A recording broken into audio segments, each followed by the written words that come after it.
Assalamualaikum warahmatullahi wabarakatuh. Dalam video ini, kita akan membahas prinsip yang sangat penting dalam ajaran Islam, yaitu bahwa nasab atau keturunan, termasuk keturunan dari Nabi Muhammad SAW, tidak menjamin keselamatan di akhirat. Islam mengajarkan bahwa setiap orang akan dinilai berdasarkan amal dan takwanya, bukan karena garis keturunan. Mari kita telusuri lebih dalam mengenai hal ini, dengan merujuk pada hadits-hadits sahih dan ayat-ayat Al-Quran yang terkait. Nasab bukan jaminan keselamatan di akhirat. Banyak umat Islam yang menghormati Habib atau keturunan Nabi Muhammad SAW, yang tentu saja merupakan hal yang dianjurkan. Namun, Islam melarang pengkultusan yang berlebihan terhadap siapapun, termasuk keturunan Nabi. Meskipun mereka berasal dari jalur keturunan yang mulia, hal ini tidak otomatis menjamin mereka selamat di akhirat tanpa amal saleh dan takwa kepada Allah Subhanahu wa Ta'ala. Hal ini ditekankan langsung oleh Nabi Muhammad SAW dalam sebuah hadits sahih yang diriwayatkan oleh Imam Muslim. Nabi bersabda kepada keluarganya, "Wahai orang-orang Quraisy, belilah diri kalian dari Allah. Sesungguhnya aku tidak mampu memberikan manfaat apapun kepada kalian di hadapan Allah. Wahai Abbas, paman Rasulullah, aku tidak bisa memberikan manfaat apapun bagimu di hadapan Allah.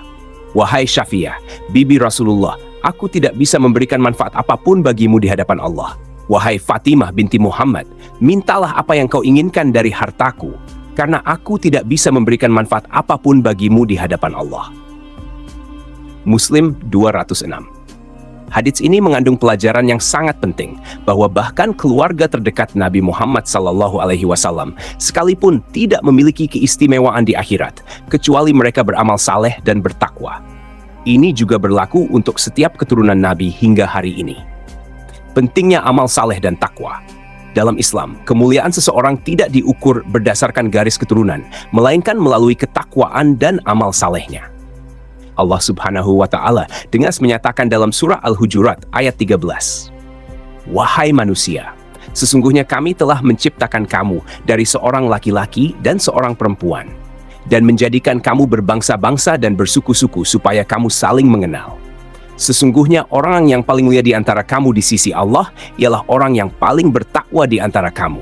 Sesungguhnya Allah Maha Mengetahui lagi Maha Mengenal." Al-Hujurat ayat 13. Ayat ini menunjukkan bahwa kemuliaan seseorang tidak didasarkan pada asal-usulnya, tetapi pada seberapa besar mereka bertakwa kepada Allah. Maka siapapun keturunannya, jika seseorang tidak beramal saleh dan tidak bertakwa, ia tidak akan mencapai kemuliaan di sisi Allah Subhanahu wa Ta'ala. Allah menilai hamba-hambanya berdasarkan kualitas iman dan amal mereka, bukan berdasarkan siapa nenek moyangnya. Ini adalah pengingat yang penting bagi kita semua, bahwa amal dan ketakwaan kita sendiri yang akan menentukan nasib kita di akhirat, bukan siapa orang tua atau leluhur kita. Contoh keturunan Nabi yang terkenal dengan kekeliruan atau kezaliman. Sejarah mencatat bahwa tidak semua keturunan Nabi Muhammad SAW adalah sosok yang selalu sempurna dalam akhlak. Beberapa dari mereka terlibat dalam konflik atau kesalahan yang membuat mereka dikenal karena tindakan yang kurang baik. Salah satu contoh terkenal adalah kisah Muhammad bin Abdullah bin Hasan, yang dikenal sebagai Al-Nafs Al-Zakiyah. Ia adalah keturunan dari Hasan bin Ali, cucu Nabi Muhammad SAW. Al-Nafs Al-Zakiyah memimpin pemberontakan melawan kekhalifahan Abbasiyah pada abad kedua Hijriyah. Ia menentang kekuasaan Khalifah Al-Mansur dari dinasti Abbasiyah dengan mengklaim bahwa kepemimpinannya sebagai keturunan Nabi adalah lebih sah. Meskipun tujuannya adalah untuk menegakkan keadilan bagi Ahlul Bait, cara-cara yang ia tempuh seringkali penuh dengan kekerasan dan merugikan banyak pihak. Pemberontakan ini menyebabkan jatuhnya banyak korban, baik dari pihak pengikutnya maupun penduduk yang terlibat secara tidak langsung. Pemberontakannya berakhir dengan kekalahannya dan kematian tragis di tangan pasukan Abbasiyah. Walaupun ia merupakan keturunan Nabi, tindakan-tindakannya yang menimbulkan kekacauan dan pertumpahan darah di wilayah kekuasaan Muslim menyebabkan namanya dikenang sebagai sosok yang penuh kontroversi. Ini adalah bukti bahwa meskipun seseorang memiliki hubungan darah dengan Rasulullah, nasab tersebut tidak menjamin tindakan dan akhlak mereka akan selalu benar di mata Allah Subhanahu wa Ta'ala. Islam mengajarkan bahwa setiap Muslim, terlepas dari nasabnya, harus bertanggung jawab atas amal perbuatannya sendiri. Contoh lain yang sering disebut adalah peran keturunan Bani Umayyah dalam tragedi Karbala, di mana cucu Nabi Husain bin Ali dibunuh secara keji oleh pasukan yang dipimpin oleh Yazid bin Muawiyah. Yazid adalah keturunan dari Muawiyah bin Abu Sufyan, salah satu keluarga Quraisy, dan ia memiliki darah keturunan dari pihak jauh. Namun, tindakan Yazid yang mengirim pasukannya untuk membunuh Husain di Karbala dikenal sebagai salah satu peristiwa paling kelam dalam sejarah Islam. Meskipun Yazid memiliki nasab terhormat dari garis keturunan Quraisy, keputusannya untuk membunuh cucu Nabi menunjukkan bahwa nasab saja tidak bisa menjadi tolak ukur untuk menilai kebaikan atau keburukan seseorang. Tragedi Karbala yang terjadi pada tahun 61 Hijriah menjadi bukti nyata bahwa akhlak dan perbuatan lebih penting daripada asal-usul keturunan. Yazid, meskipun berasal dari keturunan bangsawan, tidak dihormati karena tindakan kejam yang ia lakukan terhadap keluarga Nabi. Kisah ini menjadi pengingat yang sangat kuat bahwa setiap orang bertanggung jawab atas amal mereka sendiri di hadapan Allah Subhanahu wa Ta'ala, dan tidak ada hak istimewa berdasarkan garis keturunan semata. Kedua contoh ini menggambarkan bahwa meskipun seseorang merupakan keturunan Nabi Muhammad SAW atau berasal dari keluarga mulia, tindakan mereka di dunia tetap menjadi ukuran utama di mata Allah. Nasab mulia tidak bisa menjadi alasan untuk membenarkan kesalahan atau kezaliman yang dilakukan. Dalam Islam, setiap orang akan dihisab berdasarkan amal perbuatannya. Sebagaimana firman Allah Subhanahu wa Ta'ala dalam surah Al-Isra ayat 15. Barang siapa yang berbuat sesuai dengan petunjuk, maka sesungguhnya itu untuk kebaikan dirinya sendiri. Dan barang siapa yang sesat, maka sesungguhnya itu untuk kerugian dirinya sendiri. Dan seseorang yang berdosa tidak akan memikul dosa orang lain. Al-Isra, ayat 15. Ayat ini menegaskan bahwa dosa dan kesalahan seseorang tidak bisa ditebus atau dipindahkan kepada orang lain, termasuk kepada keturunannya atau leluhurnya.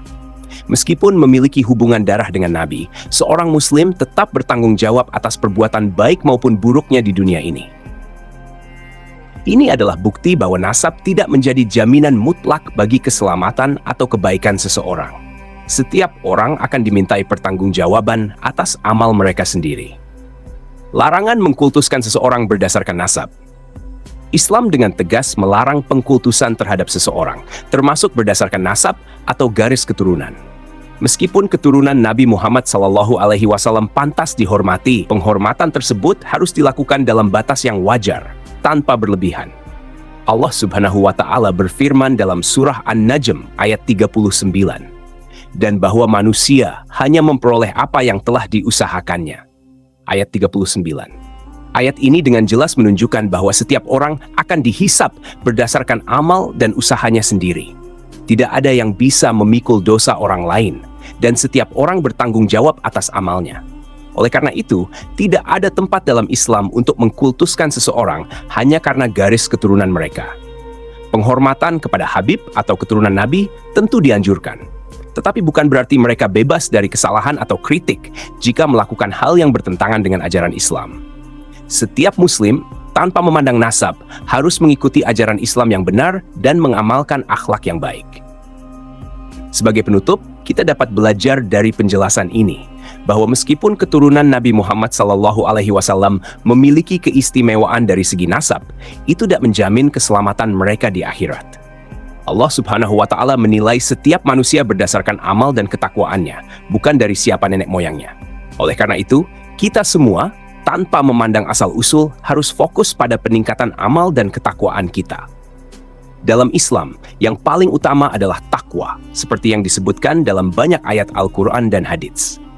Semoga kita semua bisa belajar dari pelajaran ini dan selalu berusaha menjadi hamba Allah yang bertakwa, sehingga mendapatkan rahmatnya di dunia dan akhirat.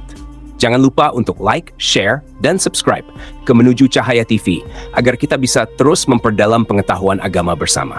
Wassalamualaikum warahmatullahi wabarakatuh.